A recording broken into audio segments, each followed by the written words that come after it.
இப்போ நம்ம ஒரு விஷயம் பண்ணணும் அப்படின்னு நினச்சாலே இந்த மைண்ட் வந்து ஏன் தடுக்குது, இப்போ நீ அதெல்லாம் பண்ண வேண்டாம் அப்படின்னு போஸ்ட்போன் பண்ணுறதுக்கான காரணம் என்ன அப்படின்னா, மைண்டுக்கு வந்து எந்த ஒரு புது விஷயமா இருந்தாலும் ஒரு பயம் ஏற்படும். இதெல்லாம் ஒன்றும் கிடையாது, இது பண்ணுறதுனால ஒன்றும் பெரிய நமக்கு மாற்றங்கள் ஒன்றும் நிகழ்ந்துட போகிறதில்ல, இதெல்லாம் யார் பண்ணுறது, முதல்ல டைம் இருக்கா, இது ஒரு எக்ஸசைஸ்ன்னு இதை வர நம்ம பண்ணணுமா, இந்த மாதிரி நிறைய விஷயங்கள் நம்ம மனசில் தோணும். ஸோ நம்ம மனசு சொல்கிறது எல்லாமே உண்மையாக இருக்கணும்னு அவசியம் கிடையாது. அதை வந்து கம்ப்ளீட்டாக நம்ம நம்பவும் கூடாது. மனிதர்களுடைய இயல்பு என்ன அப்படின்னா, மற்ற மனிதர்களை வந்து நம்புறதுக்கு கொஞ்சம் யோசிப்பாங்க. ஒரு செகண்ட் தாட் எப்பவுமே இருக்கும், நம்பலாமா வேண்டாமா அப்படின்னு.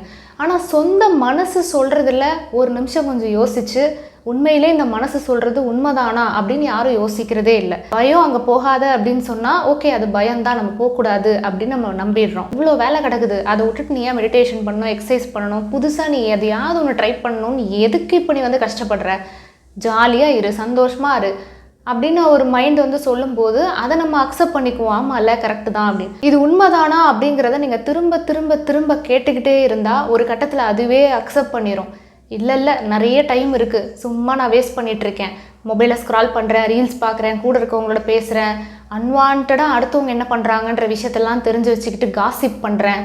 ஸோ இவ்வளோ விஷயங்கள் நடந்துக்கிட்டு இருக்கு. நல்ல ஒரு பழக்க வழக்கங்கள் ஏதாவது பண்ணணும்னு நினைக்கும் போது அதுக்கெலாம் டைம் இல்லைன்னு நான் சொல்கிறது எல்லாமே பொய் தான் அப்படின்னு நீங்கள் திரும்ப திரும்ப கேட்கும்போது ஆட்டோமேட்டிக்காக அதுவே அக்செப்ட் பண்ணுறோம்.